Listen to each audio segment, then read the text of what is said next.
All right, hello everyone. Welcome to our session, A Day in the Life of an Optometry Student, our SCO Student Panel. We're really excited to be here to chat with you guys today, and we want to make this session as informational for you all as possible and really let it go in whatever direction you guys need it to. So just to get it started, let me introduce myself. My name is Rebecca. I'm the Student Services and Admissions Officer at SCO. So I interact with prospective students, I answer emails and phone calls and all sorts of questions about our program and admissions process. I go out on the road and visit college campuses and talk with students. So hopefully I'll have the chance, if I haven't already, I'll have the chance to meet you all soon enough, either here on campus or at your own school. And so I also have with me today 4 of our lovely current students who I'll have introduce themselves in just a minute. Let's get this webinar going. So first of all, before we jump into the question and answer session, I did want to throw this out there, shameless plug for webinar schedule for this spring semester. We have a lot of good topics throughout the next several months. The next month will be a webinar on the financial aid process for optometry students, and I'll have one of our financial aid officers, Mike Gerard, speaking to you all. So it'll be a fun one. It'll be really informational and good stuff for everybody to keep in mind. You know, keeping your debt down is a really important thing when you get especially to this level of education. So whatever you can do to be mindful of that as you jump into school and jump into the process will be helpful. So I encourage you all to consider attending that session, and then you can see the rest of the session scheduled for later this semester down below. Hopefully you'll consider joining us. And then for the session today, it is a student panel, so I'm hoping that the conversation will be guided by you all. I encourage you, when you have a question, to go ahead and type that into the question box of the webinar system. So that's how we'll be handling this.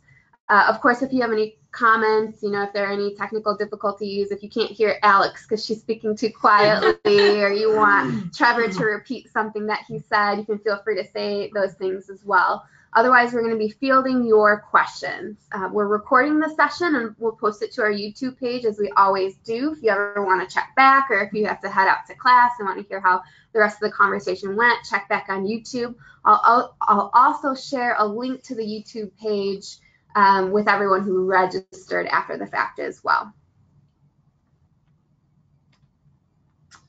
So without any further ado, I would like to have our ambassadors, our current students, go around and introduce themselves. They'll just say who they are, where they're from, and a little bit about why they ended up here at SCO. Who wants to kick us off? I will. So my name is Trevor Smith. I'm from Rexburg, Idaho. I did my undergraduate degree at Brigham Young University in physiology and developmental biology, and I am currently a second-year student here at SCO. I chose SCO for a couple of reasons. I worked for a doctor before coming to school that was a recent alum of SCO, and he really pushed me to come here. And when I came to interview, I really loved the clinic. I loved the doctors. I loved the feeling of family that we all have. The Southern charm and Southern hospitality was a real thing, and I really liked that. So. All right, I'll go next. My name is Jaleel. I'm a current third year from Georgia. Went to the University of Georgia. Majored in chemistry with a minor in math.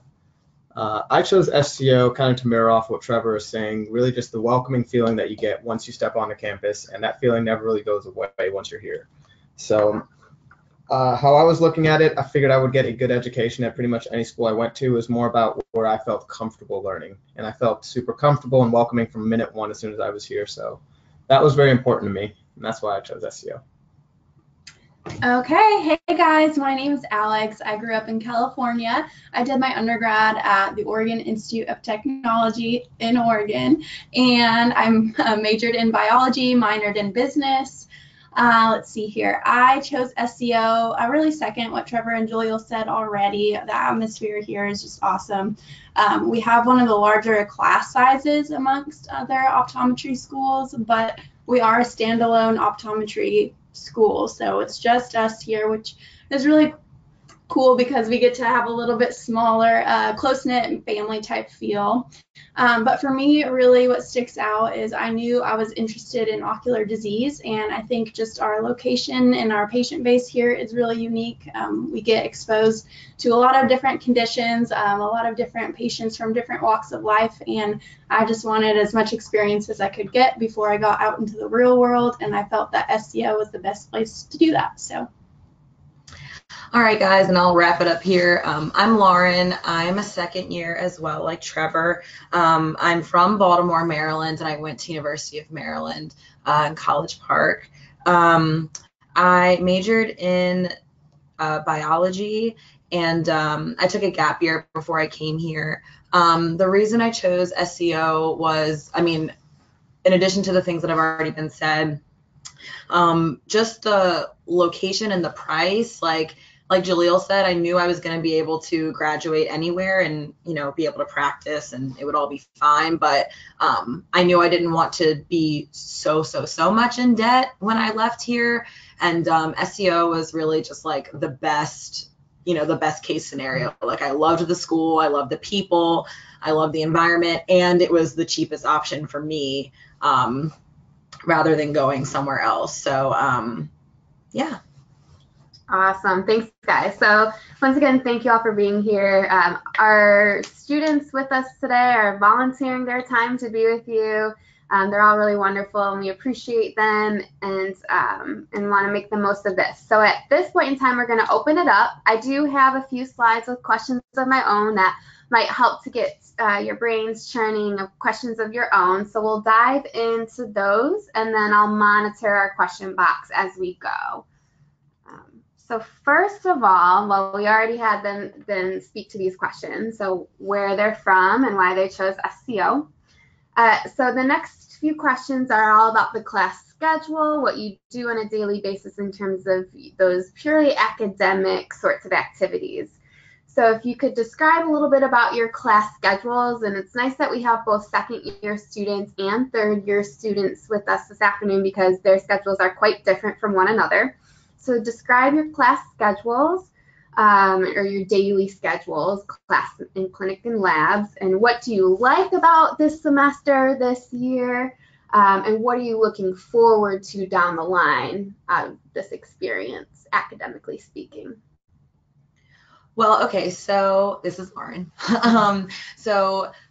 Second year, well, I guess I can start off with first year, just kind of like a little preview. So first year, you have classes in the morning, like 3 or 4 classes in the morning from like 8 to 12-ish. You usually get like an hour or hour and a half for lunch, and then you will start having your labs in the afternoon.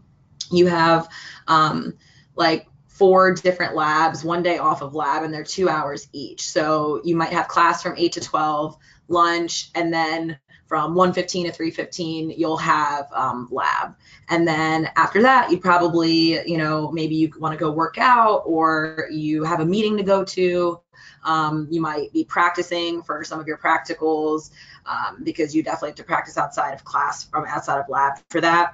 So that's kind of like your first year schedule. It's a lot of just, you know, 8 to like 3 or 4, and then, you know, miscellaneous things afterwards. As far as my schedule now, it's the second year, it's flipped. So we have labs in the morning and then class in the afternoon. So like today, or a normal day would be lab from 8:30 to 10:30, another lab from 10:30 to 12:30, lunch for an hour, and then we'll be in class from 1:30 to like 4 something. You might have a meeting after that or whatever. For me personally, I really try to like make it a priority to like go do things for me. So like for me, that means working out because this can be very stressful. So making time to for yourself is very important. Cool. Awesome. All right, I can go next. So again, this is Alex, third year student. Lauren, yeah, really recap first and second year really well. So third year is a little bit unique in that we are all studying for boards. I'm sure you guys have heard that term tossed around. So we take part 1 in March. And so Our professors are really respectful of that. So our mornings will have a couple classes, but some of those classes include board review. So our previous professors will come in and have lectures for about an hour, hour and a half to review concepts that maybe we haven't talked about since first or second year, just refreshers that really, really help in our studying.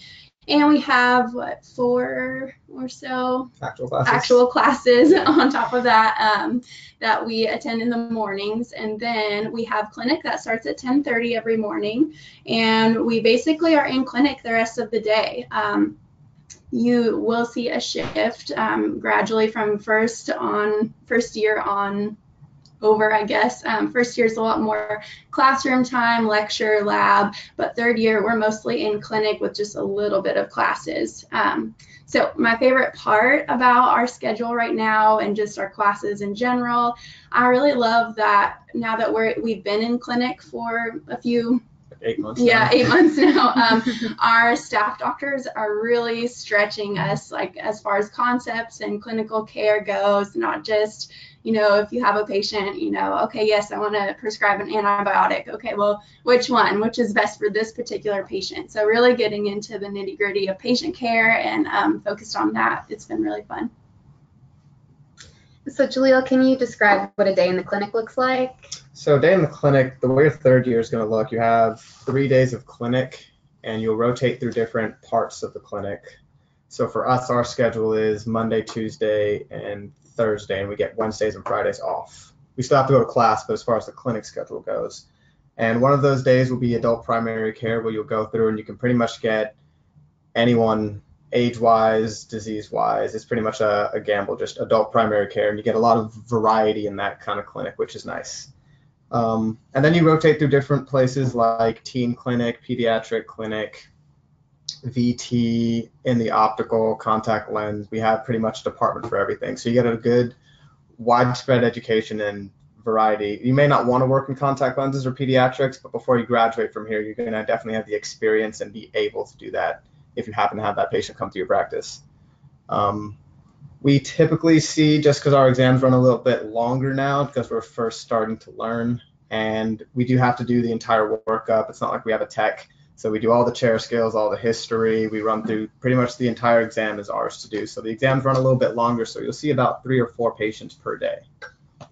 And as you go through third year, you'll start getting quicker at the techniques and the actual clinical aspect of things, and you start to learn a lot. But that was probably my favorite part of starting third year, is getting the hands-on experience. Get in there. You can see tons of pictures in a textbook about diabetic retinopathy, but until you actually see it in the slit lamp in person, you're not really going to learn the different nuances of the diseases and stuff like that. So that's the part that I really learned a lot in third year, is actually seeing that, and then also noticing that it's not just a disease in a textbook, it's a disease attached to a person, and you have to start tending towards the person's needs, and it gets a little bit more personal. I think that's why most of us are in this career, is for the patient care. So that's something I really enjoyed about third year.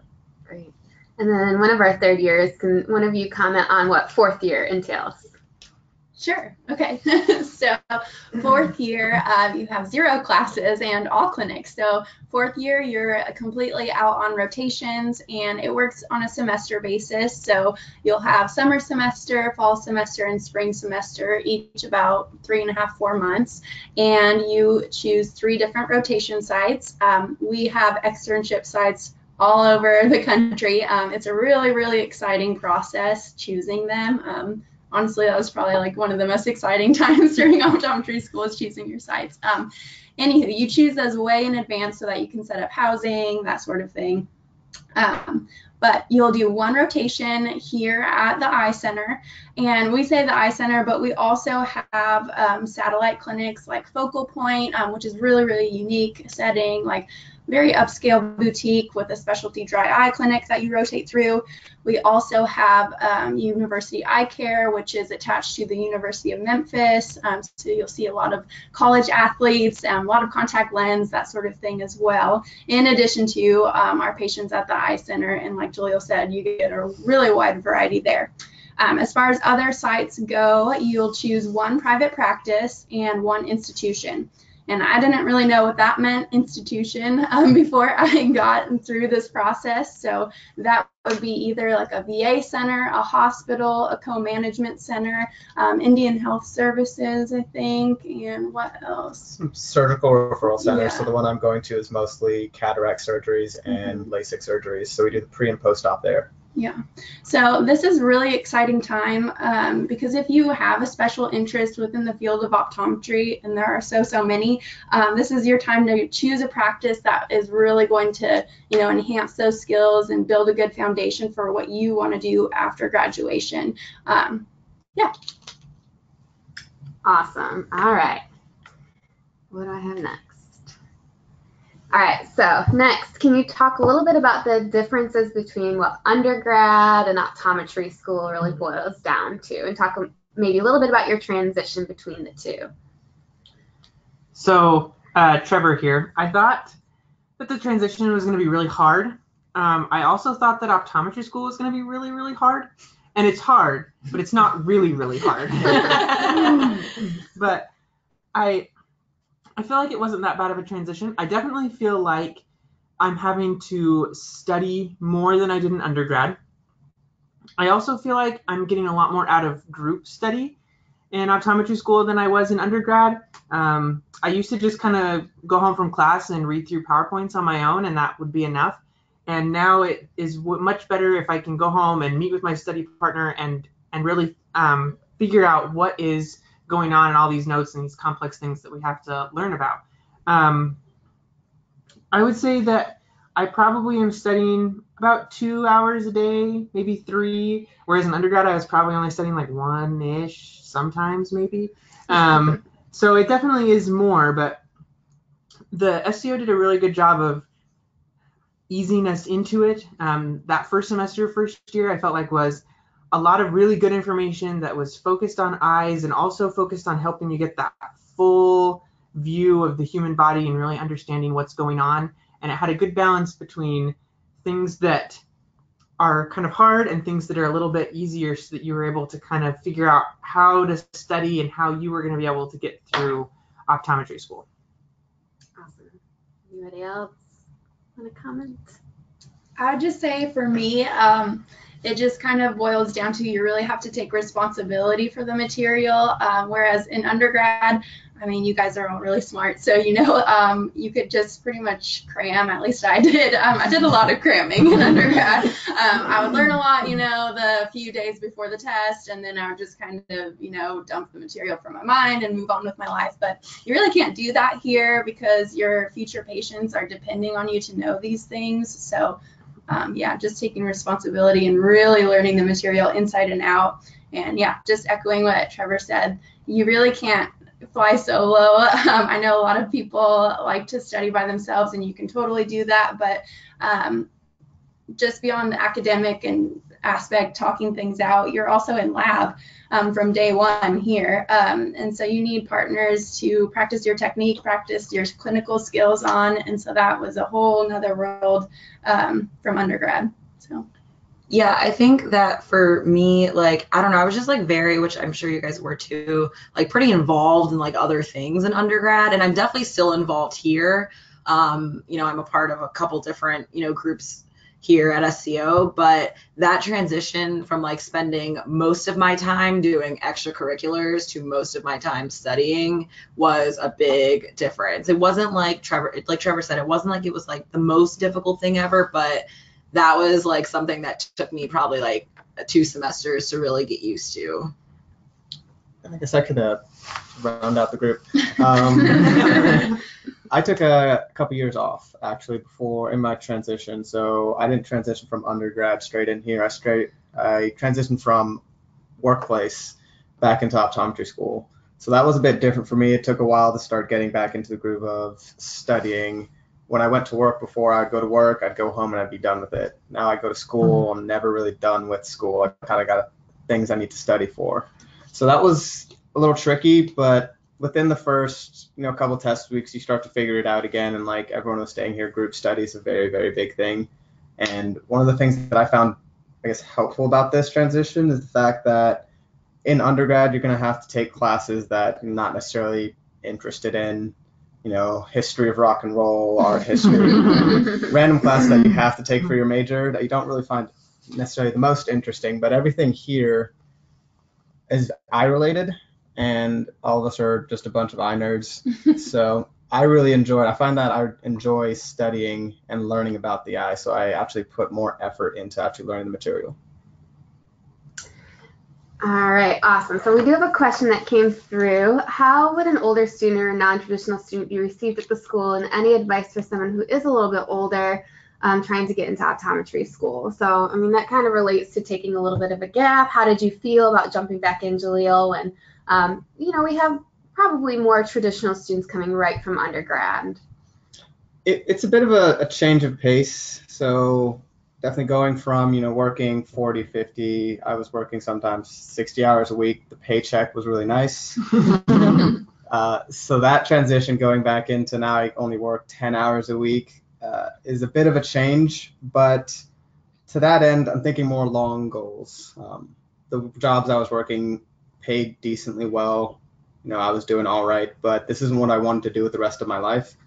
So that motivation force really helps make the transition a little bit easier coming in. And as far as I think we have at least 4 or 5 different students in our class that are non-traditional students, in their 30s with families, and they make it work. You gotta definitely work it around because you can't spend all your time in school and forget about your family. Your family is very important. It's all about time management.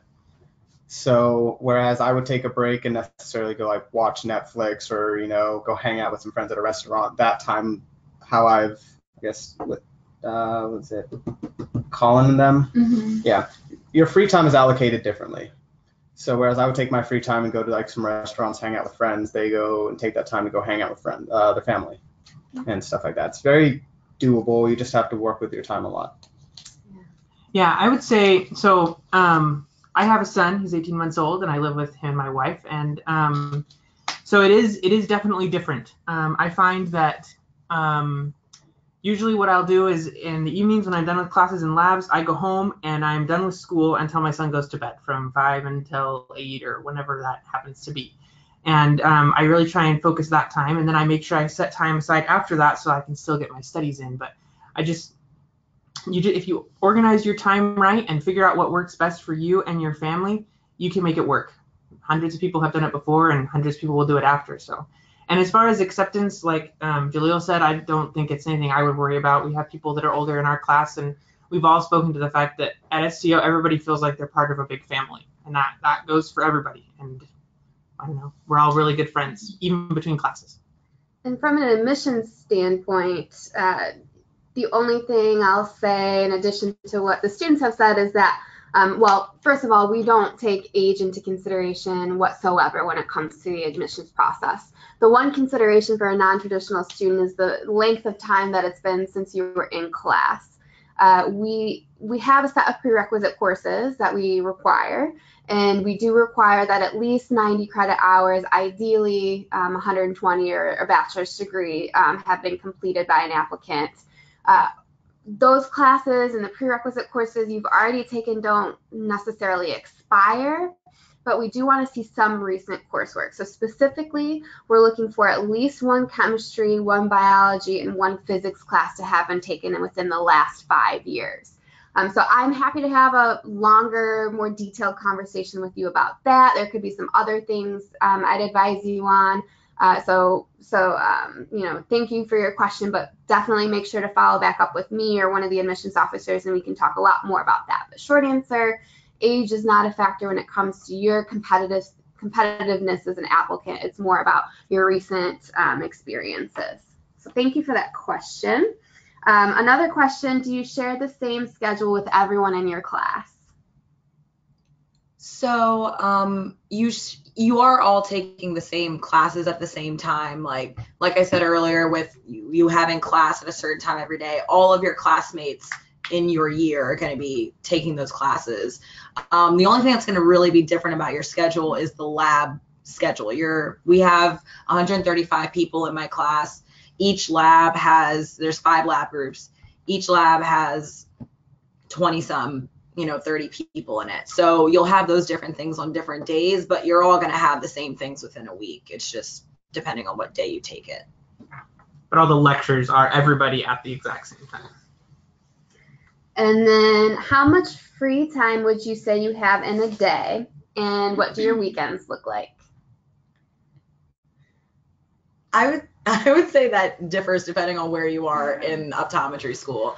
I feel like last year during first year, I feel like I definitely had more free time. Like I could come home and like watch some episodes of Netflix and then start studying. But so that was maybe like, I don't know, like 2 hours of free time a day. But now I don't really think I have that much free time, or I guess I just like have to fill it with other things like practicing or, going to the gym or going, like this morning I had a dentist appointment that I had to go to during my morning off. So, I mean, I feel you do have maybe like an hour or two a day, I would say, or maybe even 3. I guess it depends on how long you stay up at night. Honestly. So to that end, for me, I think it's a personality, I guess, preference. I have 3 roommates, and I come home, they're very type A, and they are studying. Like, it does not matter what day it is, what time it is, I come home and they are studying. I like to take advantage of our test week schedule, so this is a little different from other optometry schools. I think instead of having like a test, I've got a public health test on Monday, and then I've got, next week I've got another, pathology test on Tuesday or something scattered. We do test week. So every 4 weeks, we'll just have a whole week. Your lectures are canceled, and you have a test in like a midterm in every class. So it's very structured, and in knowing that, you can kind of take advantage and really schedule out your time wisely. So for the first 2 weeks of the new material, you can kind of take it a little bit more easy if you want to, definitely keeping up on your studies, but I know that I'm going to have a test week every 4 weeks, and I can kind of plan around that. And so my free time is planned around that as well. So. And I'll mirror off of what Alex is saying. I'm of the same type of personality to where I'll take advantage of those test weeks, but they are kind of nice. In your mid-20s, life keeps happening outside of school. So I know I've gone home on certain weekends for like a baby shower or a wedding of a close friend, and I didn't feel like I was ever falling behind too much because you can prep for it and say, okay, I'll study a little bit more during the weeks. I'll take another extra hour or 2 a day, really put in the work so that when I go home for the weekend, I'm not going to worry about the studying. I'm there for my best friend's wedding. I'm going to really just enjoy that weekend. And then also all the lectures are audio and video recorded, which makes it really easy to go and reference classes as well. Not to say you should skip class, definitely go to class. But if there's something in a class that you just want to be refreshed in, you want to hear how the professor explained it again. So I know sometimes I'll do it, and I know other people do as well. They'll put on those recordings necessarily like during the drive home. For me, it's 6 hours. Every now and then, throw on just a little lecture, treat it like a podcast, and just a podcast about us. And then you kind of learn something on your drive. So you're still kind of getting your studying done, but while sitting there in your car driving. So it's kind of nice. Kind of going off what Alex said, I think it depends on the person and just kind of almost what you consider your free time. I consider my half hour, 45 minutes that I spend eating lunch my free time. So, but I'd say, 2 or 3 hours a day, depending on how much you're studying and things like that of free time. Me personally, I don't ever study on Sundays. And so that is free time for me as well. And I'm still here, so I guess I'm doing okay. But, so I think it just depends on how much you feel like you need to study and what you consider your free time. But there's definitely time to be a person and not just be a student. Awesome. And then that was a great segue to the questions I had. On the next slide, maybe comment a little bit, where do you study? Just briefly. I personally like studying at home. I know a lot of people aren't of that choice because at home there's your TV, there's your kitchen, there's your bed, which is a big one. But I like to study at home. I feel like I'm most comfortable at home and kind of sit at my desk and kind of tune the distractions out. So that's, for me personally, I don't much like the library studying. I think it's too quiet and secluded for me personally. So I like to be at home. So I'm neither a home or a school person. I'm definitely a coffee shop person. And Memphis, good news, has a lot of coffee shops, so it works out great. There's one just around the corner from school that has bottomless coffee and really good cupcakes, so that's where I go. I just really love, like Jalil said, I'm not a big fan of the library. I think I'm too clunky. I'm not quiet enough. So, coffee shops for me. Is it Lucy J's? No, Meddy's. Oh. Meddy's. Great. For me, I like studying at home too. I'm a home studier. I like to be on my couch, like spread out everywhere. But I also like for midterm weeks, I like to kind of just like, I like to be at school, go home for dinner, and then like come back here at 7 and like be here for the rest of the time. So I like pick some places like in the school for like months at a time that I really like to be, and then I get sick of that place and go somewhere else. I also have a work study position in the library. So I study in the library a decent amount because I am there working. But I mean, no matter what kind of studier you are, I feel like there's a place for everybody here. I mean, you'll make it work. I usually take advantage of the study rooms that we have on campus. Like I said before, I really like to study in a group. And so me and my buddy usually will find a room somewhere and just hunker down for a while and put on lectures or talk through lectures or do whatever we have to. And then in the evenings, we're next door neighbors, and so I go over to his house and we sit at his kitchen table, and that's what we do for a couple hours every night. So That's awesome. Cool. All right. As I let our students look at the next few questions I came up with, I have a couple more from you all.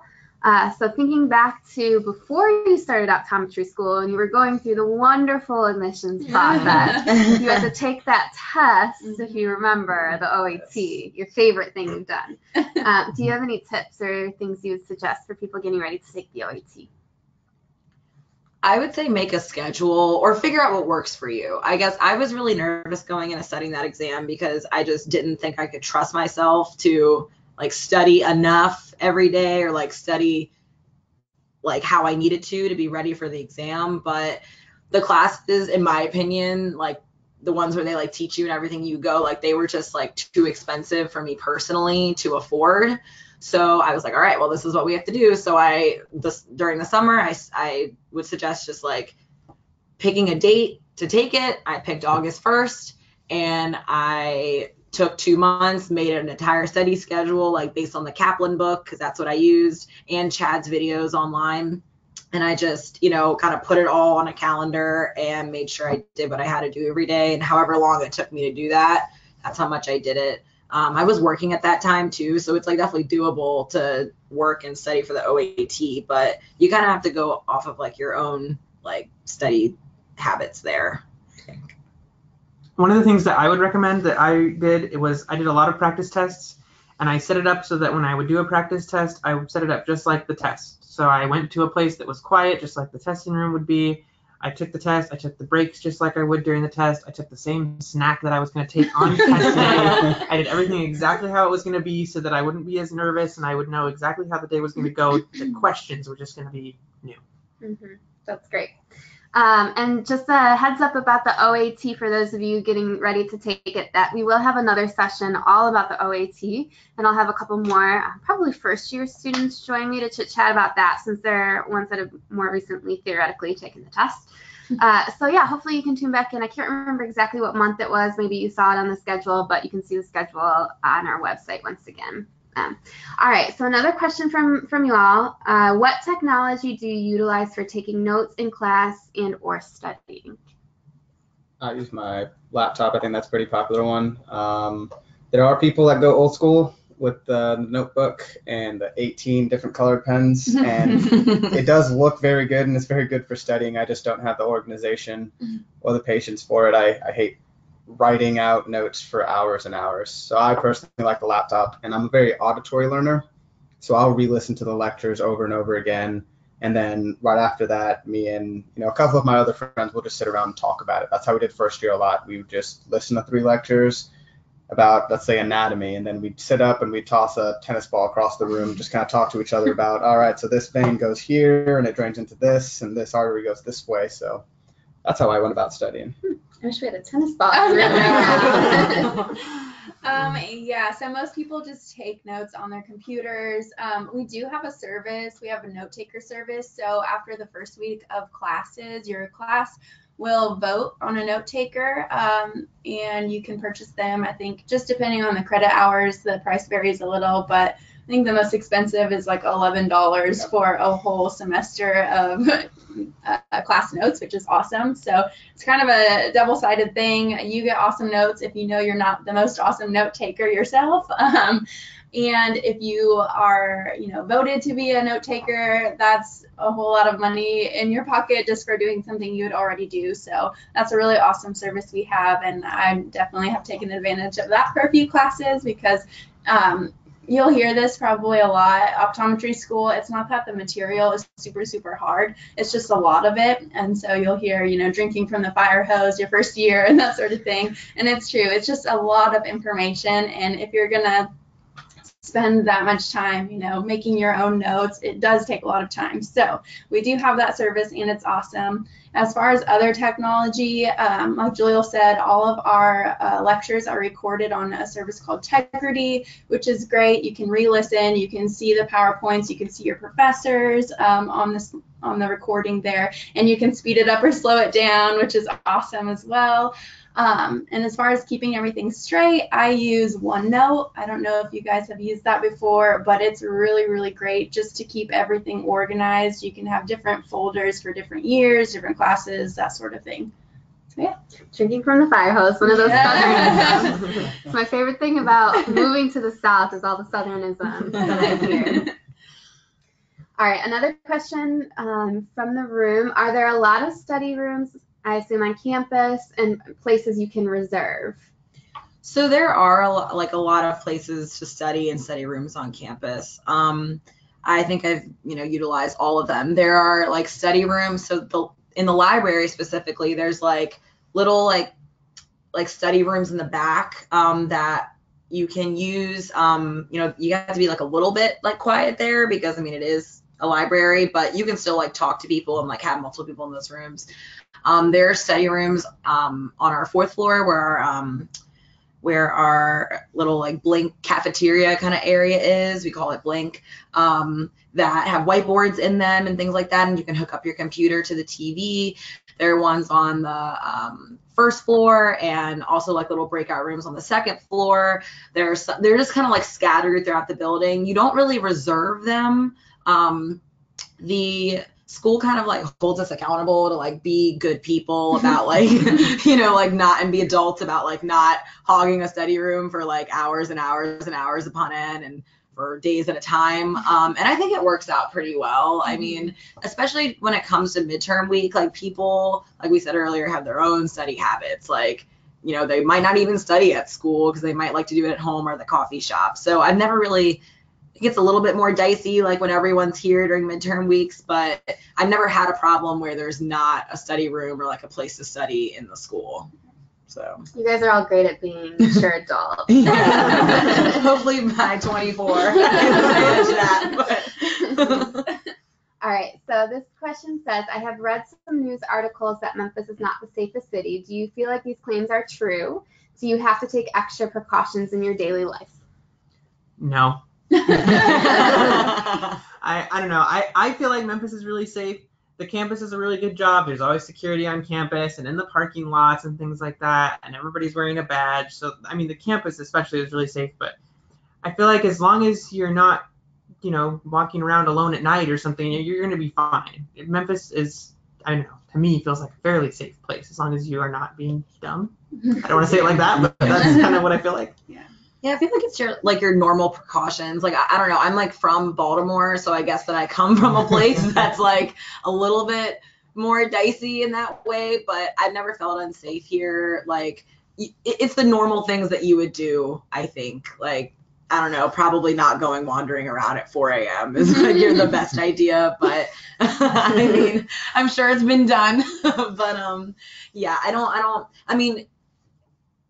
you're gonna have crime or things in every city. You're not gonna ever really escape that unless you go to a town where I guess there just aren't that many people or everyone knows each other. I've never had that experience, but I think as long as you stick together and everything should be fine.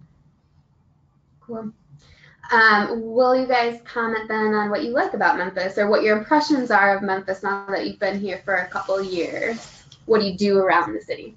The food. That one's a really easy one. So Memphis has a lot of obviously good barbecue. That's one thing you hear about Memphis barbecue. One of the really cool things about Memphis is that you're not going to have, I mean, there are the chain restaurants around, but you also have a bunch of local restaurants that you're not going to get anywhere else besides Memphis. So it kind of has that nice, local, locally owned kind of feel to it. And the food kind of represents that because it's really, really good food. That, and I would think the music. So Memphis is home to a lot of different, music festivals throughout the year, and also pretty much any restaurant or bar you go to will have live music, which is like a nice little touch if you're eating dinner and kind of have some live music going on in the background. That's what I like about it. Yeah. Oh, go ahead. No, you're good. Okay. I would definitely second the food and the music. I've never lived in a place. I come from a really small town where you can just go out any night of the week and there's live music, like pretty much anywhere. So that's really, really neat. I also think something that's really unique to Memphis is it feels like a small, tight-knit community in a lot of places. And for a city of like over 600,000 people, that's really, really cool to me. There are a lot of people who are, really pouring into Memphis, and a lot of people who are really trying to make something for themselves, lots of local business owners, and it really shows. I think that people just look out for each other, and in general, maybe it's the Southern charm thing too. It's just a really, really awesome, warm, inviting place, and I just love that. The thing that I really like about Memphis is that there are a lot of great things to do when I want to go out on a date with my wife, but there's also a lot of great things that I can take my family out and do. There's a really awesome zoo and parks and museums and all sorts of things like that. So I feel like I can kind of get the best of both worlds, get those family things and those just fun things that you can do by yourself. So that's what I really like. Also, there's a lot of people here in Memphis that are kind of in our same boat, like in some kind of medical school. And so you get a lot of peers that live in the same area that are also in your same boat. I think my favorite place in Memphis is the Civil Rights Museum, because I don't know, every time I've been there like 4 times in my year, to be honest, and every time I go there's like something new, or like there's just so much in there that like I can just like focus on a certain part every time and like read everything about it. But it's just, I don't know, there's like so much history in Memphis, like a lot happened here obviously, and I don't know, like people that are from Memphis are just really proud of being from here. And I don't know, like you really feel that. Like there's a lot of like development going on right now in Memphis. Like they're really trying to take things that may have not had a use or a purpose before, like, buildings or things, and like making them into, community spaces and things like that. So I don't know, I just really appreciate like how much pride people take in their city from here. It's really it's inspiring, honestly. There was an article, I don't know if y'all saw it, it was on Trip Savvy just yesterday. Yeah. All the lists of the top places to go in 2019, and Memphis was number 1. Wait, really? Yeah. So Wow. In the world, actually. So wow. Yeah. And here we are. Here you are, yeah. Memphis is awesome. I really love it here myself. So we spoke quite a bit to free time and how you manage that and how much time you have, and you referenced that you're involved in student organization. So how about you talk about what student orgs you're a part of and what other specific things? You talked about music and food, but are there other things you like to do in your free time, generally speaking? Yep, so I guess I'll start with the extracurricular activities. So unlike Lauren, I was not very active in my undergrad years. I would just mostly now looking back, just waste a lot of time. And I was also working, but when I got to SCO, I made it a point to start getting involved in organizations. So obviously I'm part of the ambassadors, and we do, student outreach stuff like this, and we give the tours. I really enjoy that. Part of, optometric private practice, where we get to talk to, recently graduated doctors, and then doctors that have been practicing for 30 years and obviously doing really well with themselves.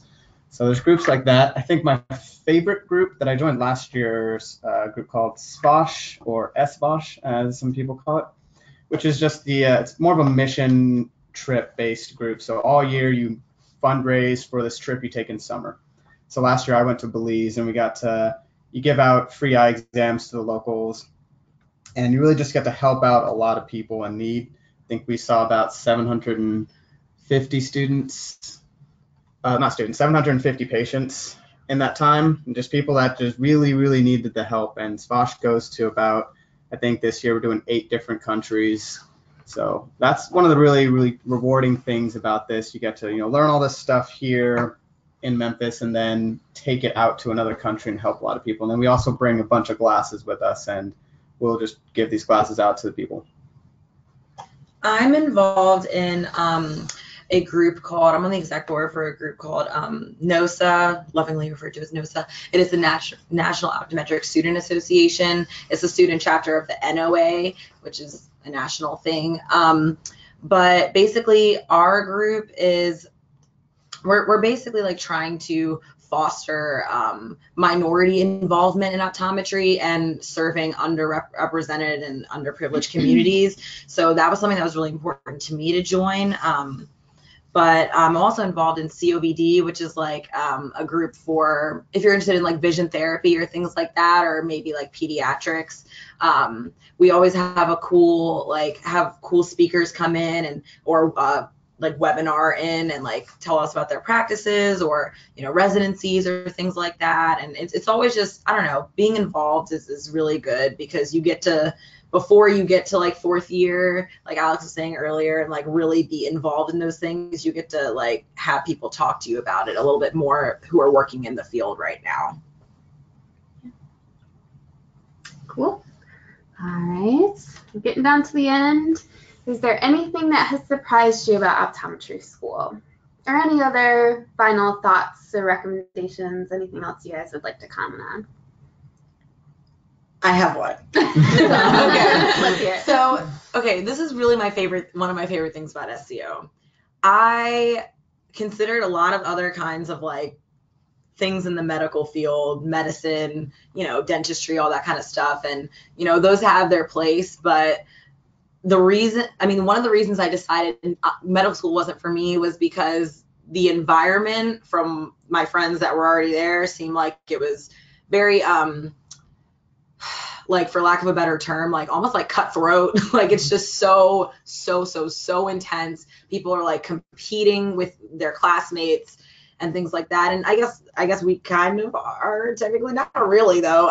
But that's not how I feel here. Like if someone has a bomb study guide that they made and spent like hours on, like they literally sent an email to the class like, hey, I thought this would be helpful for anyone else, please use it, or share their flashcards or whatever. Like we're really a community feel. Everyone's just trying to get by and like get through and, make sure that everyone else succeeds. So like in addition to the faculty and the staff being awesome in that way, your other classmates are like that too. You don't feel like you're competing with anyone because you're really not. So we're all just trying to graduate. And I think that that's something that's really special about SCO is if you decide to apply and get accepted and come here, you will feel that too. And I think that's really important when you are spending so much money and so much time doing something for 4 years to feel supported. Any other thoughts? Before I came, I thought that optometry school was going to be really, really, really, really hard. Like I had this picture in my mind that I was just going to go to school and then I was going to go home and I was just going to be reading textbooks all night and not doing anything else and just studying all the time. And I just have really enjoyed, I was almost surprised by how much fun it was. Like, yeah, there's a lot of studying and it is hard, but it's a lot of fun at the same time. And I think that makes it easier, it makes it better. And part of that is just because we all love optometry and we love eyes and we're all kind of nerds. And part of that I think is really this place and the people that are here, and that the way, like Lauren said, that everybody's just willing to help you and everybody wants you to succeed. And that is a great feeling that makes everything easier.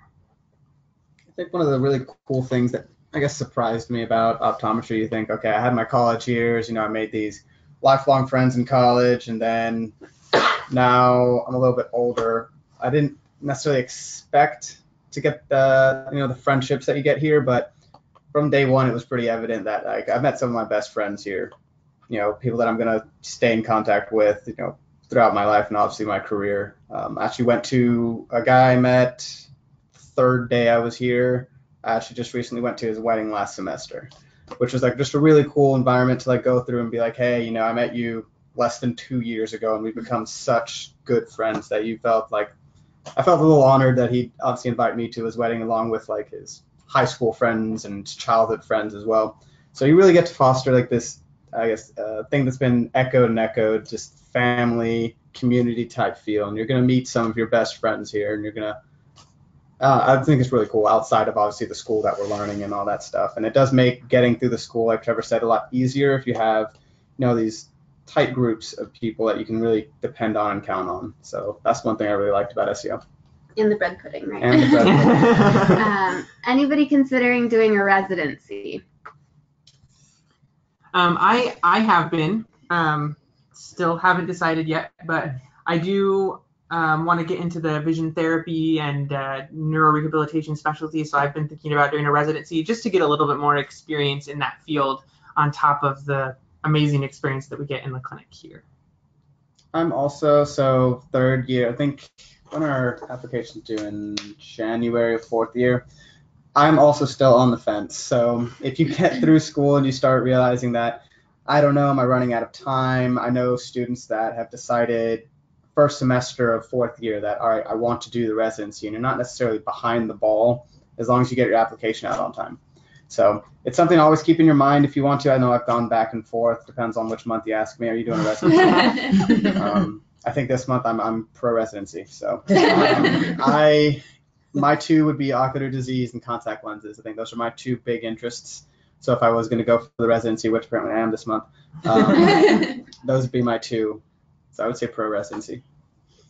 This is sort of just a side note, not particularly about residencies, but if you know people have worked in offices before they applied to optometry school, and you may have worked in an office within a certain specialty of optometry, say like specialty contact lenses per se, and you go in thinking like, this is what I want to do, I would just encourage everyone to have an open mind, because there's so many different modalities. So it would be a shame not to look into other modalities of optometry as well.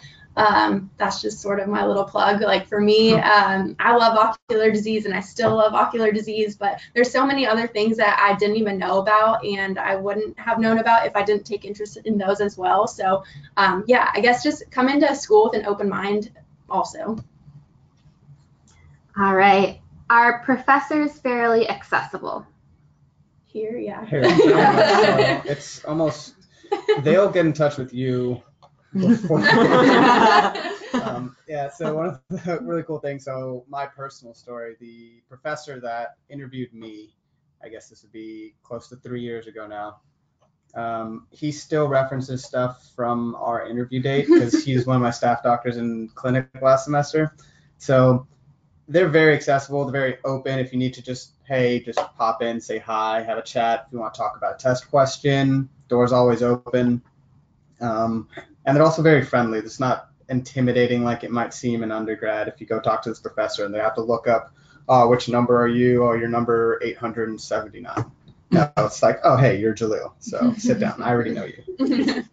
Who is your interviewer? Dr. McGriff. Oh, what a guy. We just had him in class this morning. Yep. All right. So we have just a couple minutes left. I don't see any more questions, but take another second if you have one and type it in. Otherwise, I want to thank again our students for being here.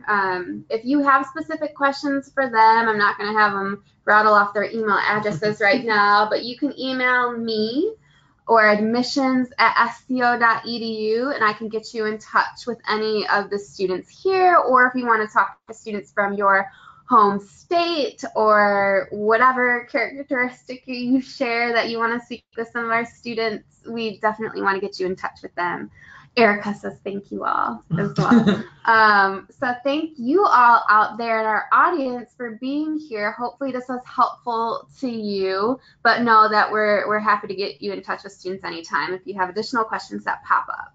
And I encourage you to look at our webinar schedule for the rest of the semester. Join us for some of the ones we have going on in the future. Consider coming out to Memphis since we talked about how awesome it is, and paying us a visit. You can contact me again at admissions@sco.edu if you want to schedule a tour of campus. Maybe Jaleel or Alex will be your tour guides.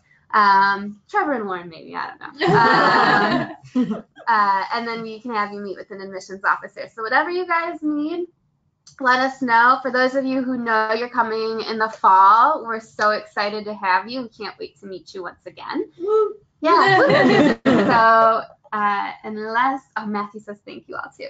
Unless there are any other last questions, going once, going twice. All right, we're going to end it. So thanks again, guys, and have a great day.